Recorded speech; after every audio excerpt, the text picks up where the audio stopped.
Okay, welcome back to another Weekend Waffle monthly update special, if we're going to call them that from now on. It's been about 2 months since I did the last one, but I want to keep doing these every month, and as you can hear there are fireworks going on. So the last video I did was the Halloween special, and I was really pleased at how that turned out. It took me a long time to put together, so there weren't very many videos for the last couple of weeks, and it's just been building all the set, which I still need to probably clear up. But thanks to everyone who contributed their voice samples. I think that worked really well and gave this really creepy but strangely jolly and friendly atmosphere. Yeah, it really came about the idea of joining an Amiga group and it kind of being a bit mysterious, and I thought, well, what would actually happen if it was some kind of Halloween cult thing? Yeah, if you've seen the League of Gentlemen Christmas special, you'll know what to expect. But yeah, that worked really well. So what have I been playing since the last video? Not that much.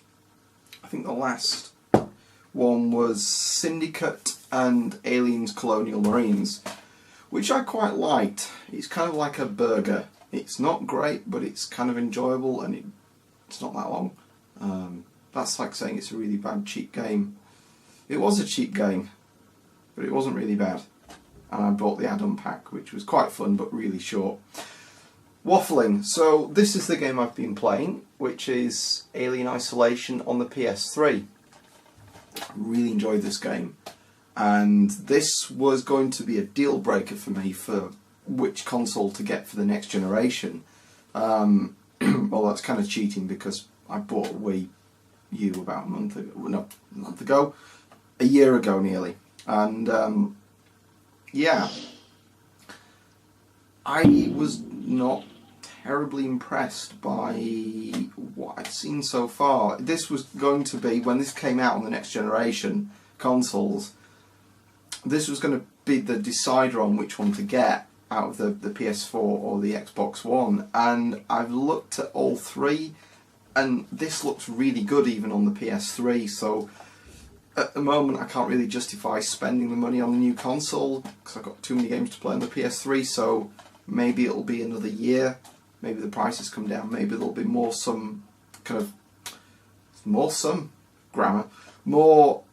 exclusive games, because I think what's happening at the moment is this current generation, or last generation, won't really die off for the moment, and I think a lot of games that come out on the new platforms are the same games as what's coming out on the Xbox 360 and the PS3, and they're graphically better texturing, better frame rates, better resolution, but essentially they're the same games, and yeah, I can't really justify it. But this is really good. Graphically, it's very impressive for a PS3 game. It runs at 30 frames a second, kind of continuous, it's smooth. The levels are kind of odd. They're almost like they're prefabs, like cookie cutter. And I think the reason that happens is because I think they're using vertex buffer objects. So a lot of things are cached on the graphics card, which speeds things up. But you get control rooms that you go into again and again and again. They're lit differently, but they're exactly the same room. And you sort of see that, okay, it's a space station, you get these repeating elements, but it looks a bit weird. But the game itself is fantastic. Fireworks, more fireworks. It's fantastic. I don't want to give too much away. I mean, there's been a lot of videos around of this. But the game starts off very slow burn, very nostalgic. It starts off on a ship that's almost the same as the Nostromo. It's probably not giving too much away. And then you end up on this Sebastopol space station, and you find these androids and the alien, and it kind of swaps between them. And it keeps the game quite varied. I thought it was just going to be you on a small station with just the alien, and it's not. There's a lot more to it. And it's got the sense of isolation, but there's more than that. It's not just you and this one alien. It's really quite varied, and I've probably about 2/3 through it. I quickly looked at the guide. There are 18, 19 missions, and I'm on 14 at the moment. So some interesting stuff's happening now, which I don't know exactly how it's going to play out. But well recommended. I think if you were holding out on whether to get this on like a 360 or the PS3, I'd definitely go for it. I mean, it will look a bit higher resolution, but I from what I've seen of it, it doesn't look significantly better on the next generation. So I think if you're wondering whether to just wait and get it on that, or if you've currently got, like you're in a similar situation to me, trying to hold out on these new machines and wondering whether to get this now, get it now. It looks fantastic on this machine. That was a long description. Hopefully not too contentious. So for retro, I've been playing Megalomania on the Mega Drive, and this is a game that I've dabbled with a few times but never really got into. It was one that I saw in magazines back in the day but didn't play, and it's like, graphically it's a lot like Sensible Soccer, Cannon Fodder, those kind of games. It was made by Sensible, and you start off on this like battleground, really. You've got these different cells and you've got to build your technology and build your weaponry. It's almost like Civilization but a lot simpler. And you start playing the game and it's a bit bewildering because it's really an Amiga game and doing it with the controllers is a bit odd. But you think, is this just a template? Is it just a formula that I use every time? And the game seems too simple. It's almost like the joke that some games are almost like spreadsheet games. But as you get into it, you realise, no, it's not that simple. There's a lot more to it. But it's worth checking out. It's one that got very high scores and reviews at the time, but I think I was just a bit too young to appreciate it. And I went back to this, and the other one's Populous, which I've got, but I've not played yet. I'll have to play it after this. But yeah, well recommended game. I'll have to do a gameplay of this at some point. It's kind of hard to describe. So for games, the other thing is Replay. I haven't really done much video stuff on that. So I'll just show some of the games I've got. I got some more kind of standard games because they were reasonably priced, often like some PS1 games. But I thought I'd just show some of the more interesting ones. Probably the most dull one, don't want to call it that, is Generations Lost on the Mega Drive. And that's a lot like Flashback. So it's one of the later games. I think it's 94, 95, 94. But it's a lot like Flashback, and I really enjoy those games. So the other one I got was Dead Heat Road. Actually, this was the first game I got.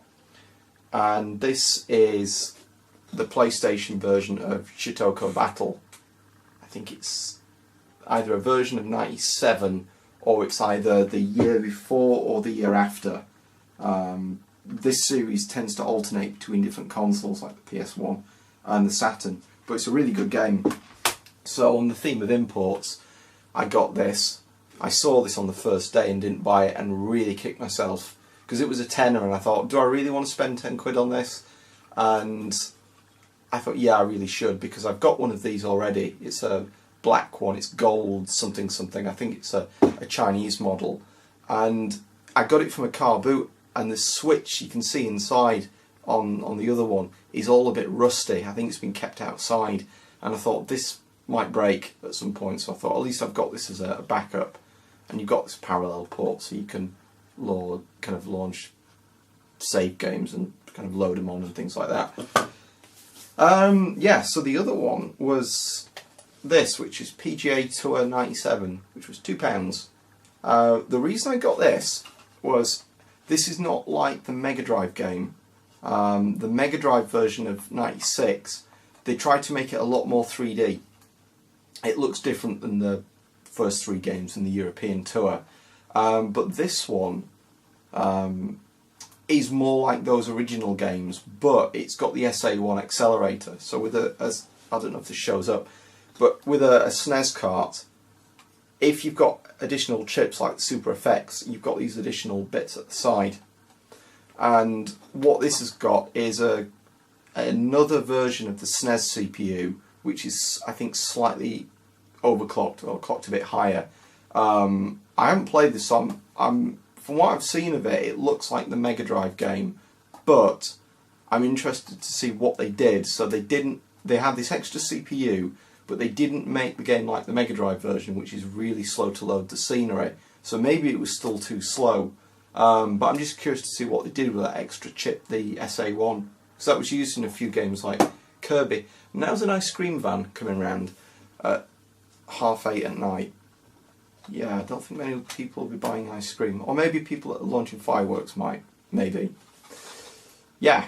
So the other one is Same Game, which was just in one of those kind of Super Famicom bins. Often a lot of these shows you get like a box, and it's just full of sometimes very obscure Japanese games that have got a lot of Japanese text in them, and they're normally fairly cheap.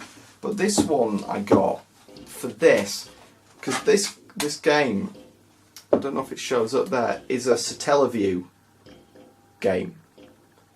And the idea is the Satellaview games have these 8 megabit memory cartridges. Now I've got a few of these games. I've got a Gundam one as well. So the cartridges all looked a lot like the Super Game Boys. But you get these memory cards, and the idea is you could download data off the satellite. Now the idea is, I'm hoping that on this there's some downloaded stuff for this game, but maybe there's some stuff that's been downloaded for Gundam, and if I'm really lucky there'll be some of the other games that were off the satellite system, like F-Zero 2, or maybe it's completely blank, I don't know. But what I'm thinking is, in the future, if there's ever an adapter, because I mean it's not a standard adapter in any way, if there's some way of getting like ROM dumps from the satellite service, which exist, you can play them on certain emulators, you can get them on this cartridge, then maybe you can play them on the original SNES. The cartridge that comes with the Satellaview is called the BSX, and that lets you launch games, but with this I don't know. Maybe it just picks up the save games, maybe it'll let you launch things, but at least, you know, it's an extra memory cartridge that might have some stuff on. I mean, it's not like you need it to save the games, because the SNES games have got battery backup, but it wasn't cheap. Sorry, it wasn't cheap. It wasn't expensive. It was like £3, so it's worth it just as a collector's item, if anything. And maybe there's some useful stuff that's been saved on it, and maybe there is, and I can't launch it without that BSX cartridge. But anyway, so almost, I was going to say last but not least, not quite last, is this. So this was kindly sent by Mark, that arrived about a couple of weeks ago, and it's taken me a little while to actually get into opening this. So I've recorded a video previously of me opening that, so I'll just cut to that now. Okay, so here we go. This is a big package in the mail from Mark, who's very kindly donated me a C64 just to give away what's in it. And so let's open it up now. This is a big box, Mark. It's very, very generous of you. Right, now I need to hide the addresses. And this. What's this?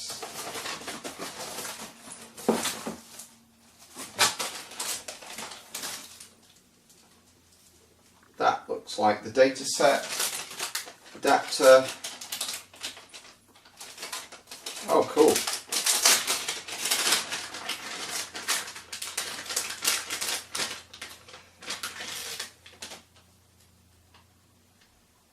Oh, yeah, this is the, have I got that in right?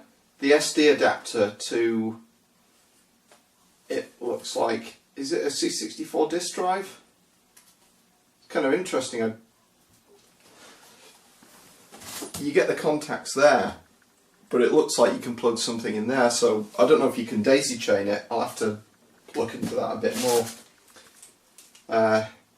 Yeah, audio video. So let's see. I think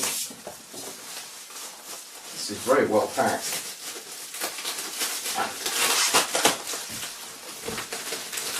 It's like Christmas.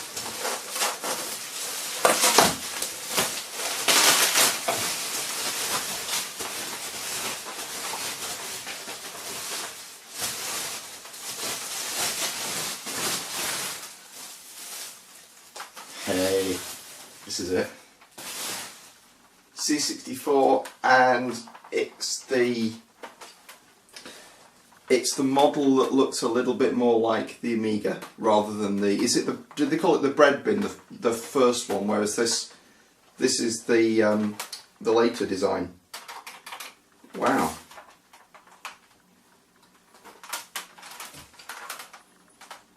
The colouring on this is really good. It must have been kept out of the sun for all this time. So I've not used the C64 for a long time.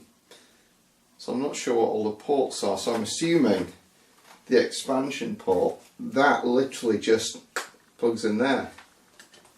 I wasn't sure whether that was an internal thing or not. Cool. So you got your joystick ports, power, which looks the same as the Amiga CD32 one. Cassette adapter, yeah, serial. I forgot BBS in with that, although probably need an adapter. And a user port. I'm not sure what the user port was. Cool. Thank you, Mark. Okay. The cat's going to love all this packing material.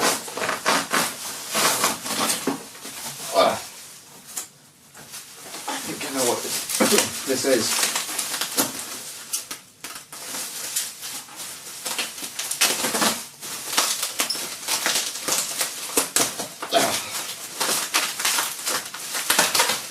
Ah, yeah. I can see. Probably should have put the lights on. Oh well. It's too late now.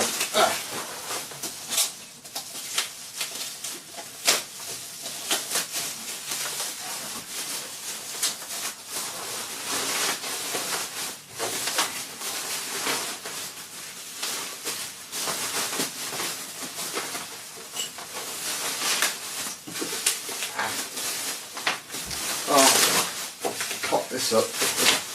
Oh, there we go. Yeah, this is the floppy disk drive, which is the, is it 1571? 1541, that's it. Yeah. So, yeah, so it looks like it's self-contained power supply. So it's just one of those PC adapters. Wow. Just shows how far things have come, because this is bigger and it's heavier. Well, not quite as big, but it's certainly heavier than the C64 itself. So cool, I'm looking forward to using that. And there's a little thing there, like a protector. Wow. We used to have one, a floppy disk drive for the BBC, but it was a lot smaller. So I assume this is a much earlier device. I think the BBC one we got was late 80s, so they must have miniaturised them a lot more since, well, during that duration. Waffling. Right, a couple more things.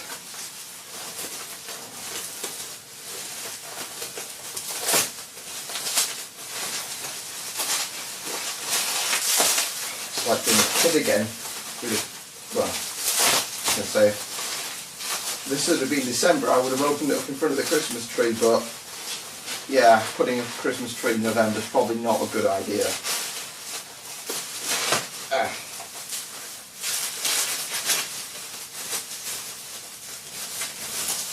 Yeah, this looks very familiar. This is the AC adapter.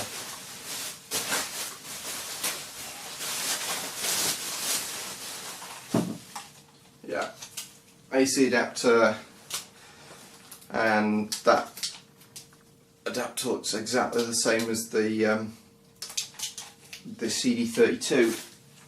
So clearly Commodore reused those and painted them black. So last one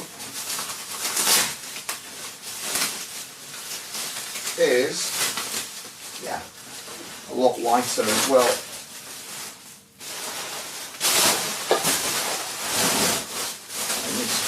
Ram all this back in here. got a bit more space, is the data set.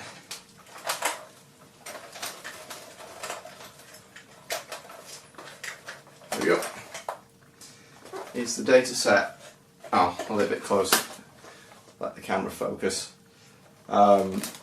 Yeah, so the C64, I remember not using a standard connector. It uses one of these ones, so you have to use the C64 dataset. What I'm tempted to do, although I've read about this and it's not a good idea, you can get car adapters where you've got like a tape and you've got an audio connector coming out, and you can plug that into something like an iPod if you record the sound uncompressed or you do it lossy, but it wrecks the devices because that doesn't shut properly. So I think what I'll do is just do it properly and get some cassettes. I've got a few 90-minute ones, but apparently they're not so good for the device. I'll try and get some 60 ones. It's a shame that really, because Poundland is selling them 2 for £1 brand new, so they might have some 60-minute ones in there, but it's nice to see new cassettes. But yeah, I'm looking forward to playing some games, and yes, I will use that for the most part, but it'd be nice just to give it a try, old school style. I haven't used a tape to load a game for early 90s, I think was the last time I did it, so looking forward to that, just for nostalgia if anything else.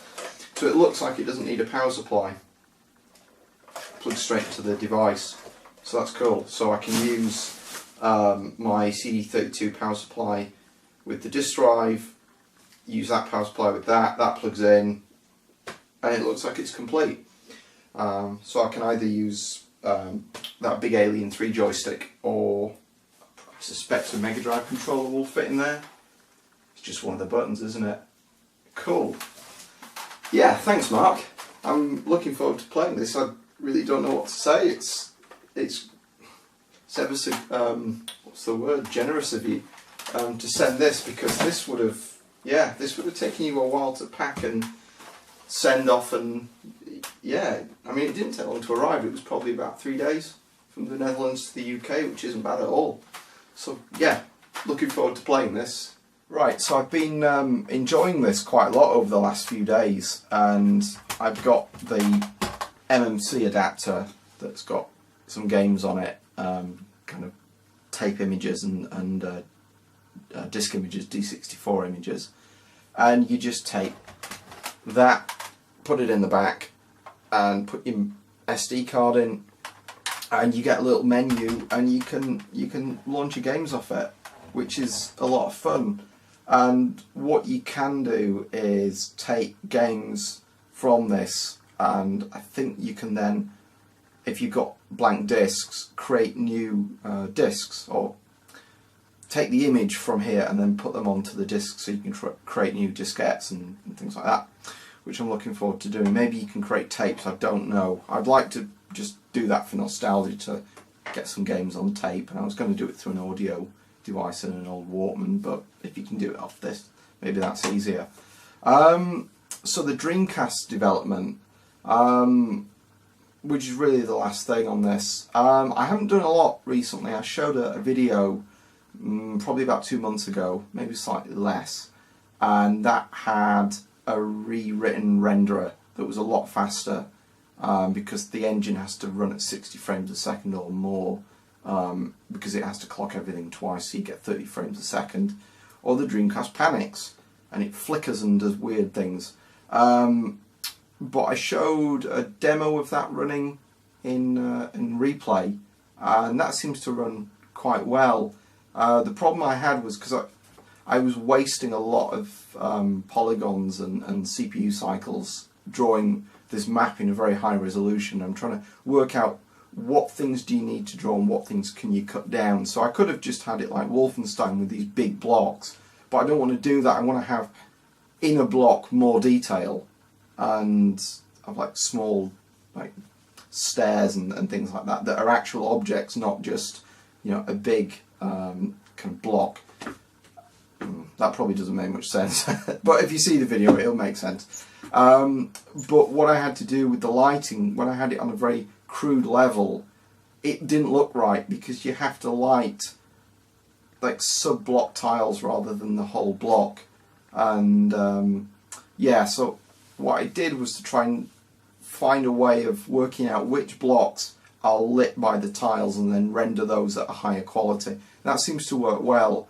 So the thing I'm working on now is taking the like the walls and seeing if I can put some kind of mesh on them, because if you play games like, you know, Alien Isolation or even Colonial Marines, the corridors have got these certain shapes on them and it looks really cool, and all my walls are kind of perpendicular and it looks a bit like Wolfenstein still, and I just want to give the illusion of there being more detail. And I think even Alien Isolation, a lot of those levels are made of blocks. They're just these big blocks that are being put together into corridors, very old school style. And I'm thinking, well, is it possible to add that to the Dreamcast engine without slowing it down too much?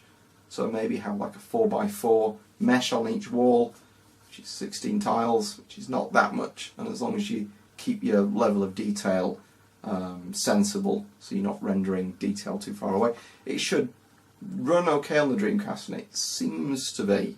I'll have to do another demo.